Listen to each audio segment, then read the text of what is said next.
So yeah, so you got to be careful who you choose and pick to have in your garage, and if they can keep up their end of the bargain. I mean, I have no problems. You know what I mean? Like if I had something here, and you know what I mean. I mean, Katie was getting experience out of it. She was always out here with me. You know what I mean? She went down to the prepping, to the masking, and that. So, but yeah, you know what I mean. Fuck, I trust her more than some of the idiots in the city. And you know, with the welder than some other people. Like, you know, the car was, you know, I mean, all we had to do was make rockers, and I turned out to make I had to make a door skin, but all he didn't want no paint, no nothing. So all we did was, I made one rocker, she did the rest, both sides, and I made one door skin. And she did the Bondo, and we primed it, and then all I had to do was throw on rock guard, in which I knew it wasn't going to last very long. And I mean, there's no panels falling off the car yet. You know what I mean? The rust surface came back up on the front door, the driver's side, because it was the passenger's rear that I replaced. The rockers are still there. So, yeah. But, you know, everybody's sister and says, oh, I can do this, I can do that, I can do that. You know what I mean? And I know what it's like, because when I moved back to the city, I had knowledge of bodywork. But did I have body shop experience? No, I didn't. And that's where you get screwed. You know what I mean? You know what I mean? Like, you know, I went everywhere. I went to, well, I'm going to tell you guys. I went to my old boss in Thunder Bay said, look this guy up and he'll give you a job. So I went there, and he goes, well, do you got body shop experience? I said, no. He goes, well, he's like, you know. And what's funny is because I've been there for 3 days. I went there for 3 days, and he wanted me to paint. I didn't want to paint, and I quit. And but anyways, he wouldn't give me the time of day, this guy. And then I hit a couple other body shops, but they weren't hiring. Like, when I'm saying small body shops, I mean they're small guys. They're not. Mako was the biggest one here. Hell, I didn't even know we had a Mako. And I seen online advertising for a prepper. So I went up there and talked to the guys, and the guys, yeah, you're hired. And then, but back then, they weren't getting paid by the hour. They were getting paid by the job. And then he'd go, you know, if the body guys, you know what I mean, as you're blocking, if you notice there's a little weight, you know, too much bond or not enough, you got to fix it. And I was like, you know, I was telling my wife, I said, for what they want to pay me, you know, if the body guy throws that into the prep line, isn't that the body guy's job to make sure that there's fuck all wrong with it? You know what I mean? So I didn't go. I said, fuck that, man. So I think I was renting a garage at the time. And then so I went back, I think a year later, and I did start working for them on a prep line.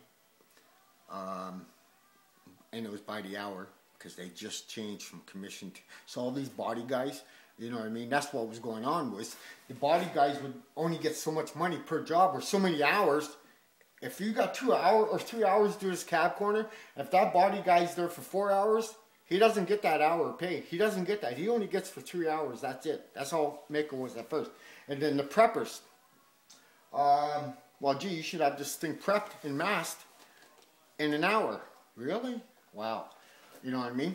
So that's what made me not go. And then I thought, well, you know, willing to open the door for me. So I went back, and he goes, "Weren't you supposed to start last year?" And I said, "Well," and I was honest with him. I said, "I don't know. I just wasn't too happy when you sat there and said that, you know, the body guy, but I didn't understand, you know what I mean, what was actually going on." And that, you know, because they would put a job sheet on every vehicle because they would go by, because Mako's got a system where they type in what the work is, and the computer tells you how many hours it is. And but that's how they ran the show for the longest time. And I think they're there for 4 years before I started, and or something like that, maybe 6 years. No, 4 years, something like that, because I was there for 4 years. And then just as I went back, they just started by the hour. So that's what was happening. The body guy would go rush, pound them out, and then the preppers would get fucked at the end by, you know, because, you know, well, there's a dent here, but there's not enough filler, there's too much filler, and then you guys sit there and fix that and prime it and fucking hair dry the damn thing or whatever. You know what I mean? So I was like, I don't want no part of that.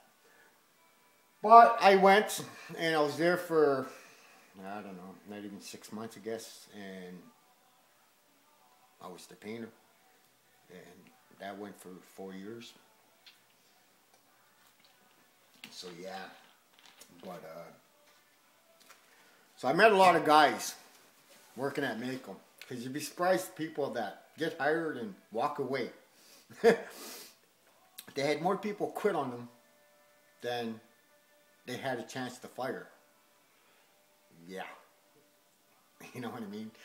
You know, they had preppers there that were doing body work, and there's one unskilled fucking monkey. You know, man, watching him do a patch was fucking hilarious. I let him use my garage a couple times, and yeah, never again. I'll tell you, man. I won't work for another body shop, man, because, well. Oh, but anyways, to go back to the story. See, I'm all fucked up now, so you guys are gonna have to stay tuned with this. So after a while, I was working, and the body shop that turned me down. Well, he had my number, but he heard that a guy named Hales was painting for Mako. And he called my host. And he goes, "You want to come paint for me? I'm telling you guys the honest truth, man." He goes, "I'll pay you more than what they're paying you." I said, "Oh, yeah?" I said, "You know what?" I said, "I got the keys for the shop. I think I'm going to stay there." And I thought, fuck you, man. You wouldn't give me a chance? Now, you know what I mean? And that's how cutthroat it is in the city, man. It's amazing. Preppers will fucking quit and go and jump the body shop to body shop. And the owners of the body shops have, I don't know, either they're dumb as a doorknob or something, and keeps taking the same guys back. And you know, like the one guy I know, he's quit Mako a number of times. See, I gotta let you go, because we're getting into the good stuff now.